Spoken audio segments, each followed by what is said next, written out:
जी नमस्कार, मैं हूं राज पाठक और आप देख रहे हैं बुलेट न्यूज टीवी। बिहार विधानसभा चुनाव में भले ही एक साल की देरी हो, लेकिन उससे पहले तमाम बिहार की जो पार्टियां हैं, चाहे राजद हो, चाहे लोक जनशक्ति पार्टी रामविलास, चाहे बीजेपी, जदयू और तमाम पार्टियां जो हैं वो विधानसभा चुनाव की तैयारी में जुट गई हैं। चाहे वो क्षेत्र में जाना हो, जनसंपर्क अभियान चलाना हो, आभार यात्रा चलाना हो या फिर अपने संगठन को बढ़ाना। इसी दौरान लोक जनशक्ति पार्टी रामविलास ने भी बोधगया में प्रदेश कार्यकारिणी की बैठक की और इस बैठक के दौरान इस बात का निर्णय लिया गया, इस बात की चर्चा भी हुई कि बिहार विधानसभा चुनाव के दौरान लोक जनशक्ति पार्टी रामविलास कितने सीटों पर अपनी दावेदारी करेगी। एनडीए गठबंधन में जिस तरीके से 2024 में लोक जनशक्ति पार्टी रामविलास का प्रदर्शन रहा है, 5 की 5 सीटें वो जीत करके जो है लोकसभा पहुंची है, इस दौरान उनका कॉन्फिडेंस और हाई है। और ऐसे में प्रदेश कार्यकारिणी की जब बैठक बुलाई जाती है उस दौरान इस बात की चर्चा होती है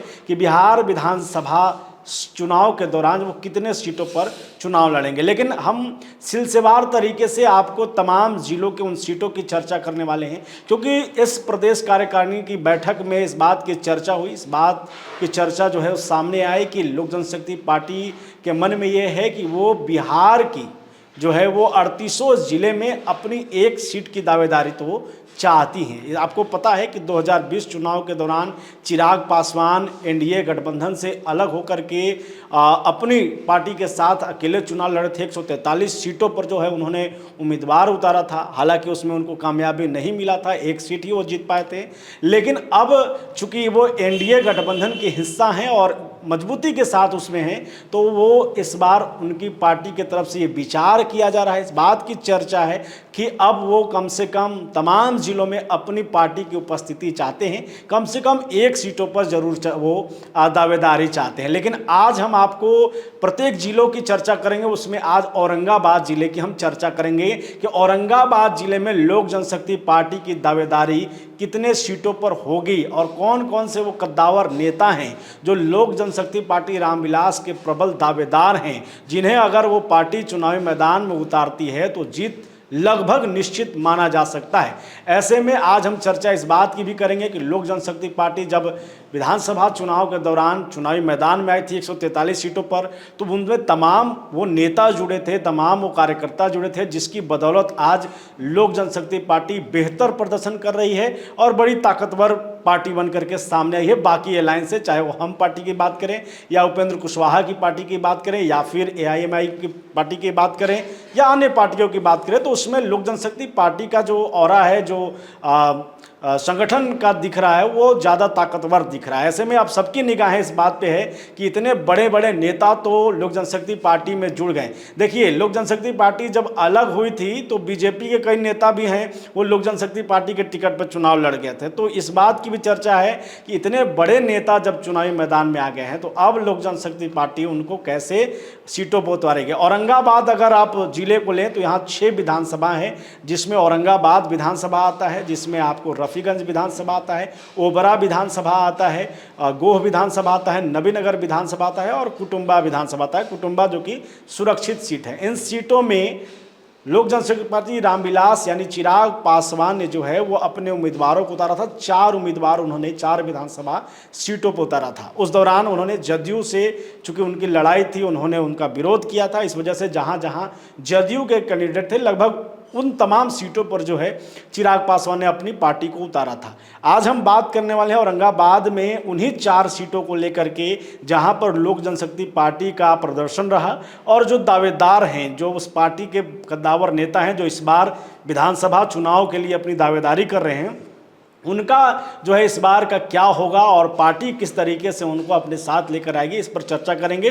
पहले यहाँ औरंगाबाद में किन सीटों पर लोक जनशक्ति पार्टी की मजबूत दावेदारी हो सकती है और मजबूत दावेदारी है, उस पर चर्चा करेंगे। लेकिन सबसे पहले अगर बात करेंगे तो हम बात करते हैं कुटुंबा विधानसभा सीट की, जो कि सुरक्षित सीट है। वहाँ से कांग्रेस के विधायक हैं राजेश कुमार, वो 50,000 के करीब उनको वोट मिला था, वो वहाँ से चुनाव जीते थे। वहीं पर ये सीट एनडीए गठबंधन से हम पार्टी को मिला था, जहाँ से श्रवण भुइयाँ जो उम्मीदवार थे उनको 34,000 के करीब मत मिले थे। तीसरे नंबर पर इंडिपेंडेंट थे ललन राम, 20,000 के करीब वोट उनको मिला था। और सरुण पासवान जो हैं लोक जनशक्ति पार्टी के ही नेता थे, वो उम्मीदवार थे, उनको 11,800 के करीब वोट मिले थे। तो ये कुटुंबा की स्थिति है, जहाँ पर चौथे नंबर पर जो है वो आपको एलजेपी थी। दूसरे अगर विधानसभा की चर्चा करें तो ओबरा विधानसभा की चर्चा जरूर होगी। ओबरा विधानसभा में जहां पर राजद की गढ़ वाली वो सीट मानी जाती है, अब तक राजद चुनाव जीतते आई है, इससे पहले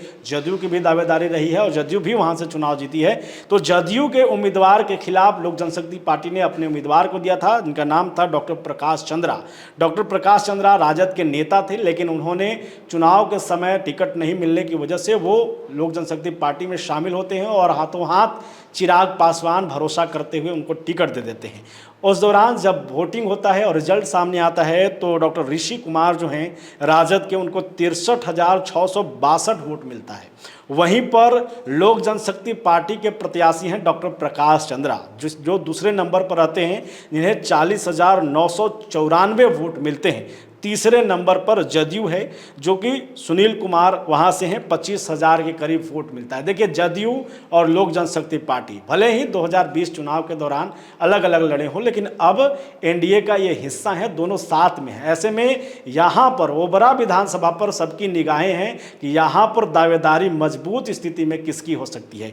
जो दूसरे नंबर पर हैं डॉक्टर प्रकाश चंद्रा, जिनको 40,000 के करीब वोट मिला, पहली बार वो विधानसभा का चुनाव लड़े थे।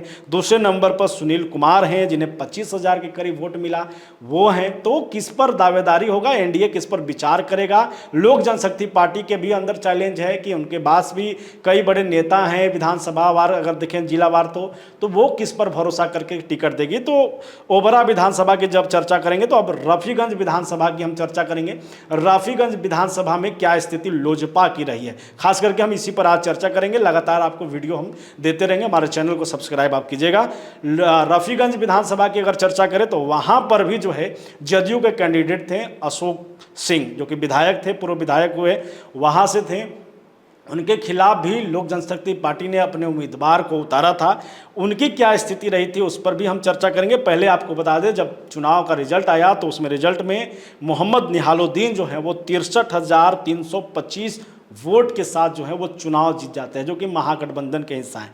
दूसरे नंबर पर रहते हैं निर्दलीय समाजसेवी प्रमोद सिंह, जो 53,896 वोट लाते हैं। तकरीबन जीत का अंतर में 10-11 हज़ार का ही जो है वो अंतर होता है। तो वो 53,896 वोट निर्दलीय के तौर पर लाते हैं। उसके बाद जो जदयू के उम्मीदवार होते हैं अशोक कुमार सिंह, जो कि विधायक भी रहे हैं रफीगंज के, उन्हें 26,893 वोट मिलता है।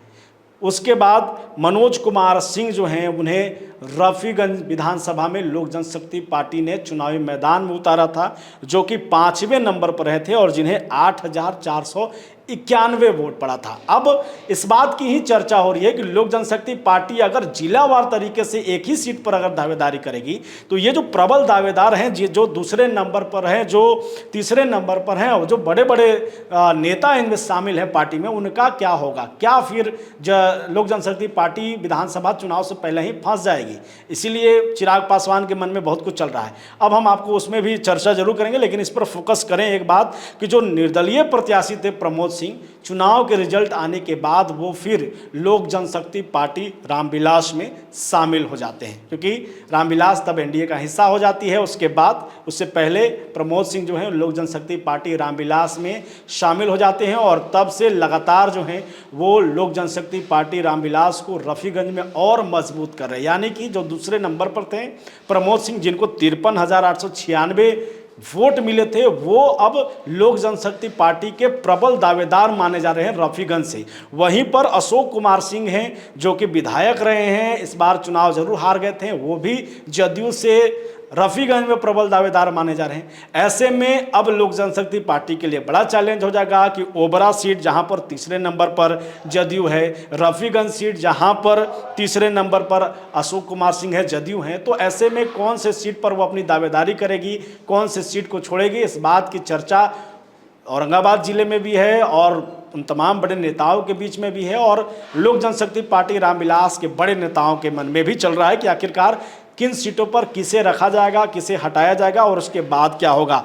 नबीनगर विधानसभा पर थोड़ा सा चर्चा करेंगे। नबीनगर में भी लोक जनशक्ति पार्टी ने अपने उम्मीदवार को उतारा था। वहाँ पर विजय कुमार सिंह जो हैं वो महागठबंधन राजद से उम्मीदवार थे। 64,943 वोट जो है वो उनको मिले थे, वो वहाँ से चुनाव जीते थे। वहीं पर जदयू के उम्मीदवार थे वीरेंद्र कुमार सिंह, 44,822 वोट उनको मिले थे, दूसरे नंबर पर वो थे।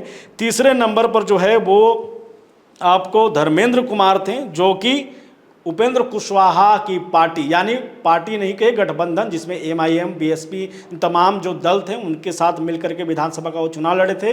तो उनकी पार्टी को 23,490 के करीब वोट मिले थे।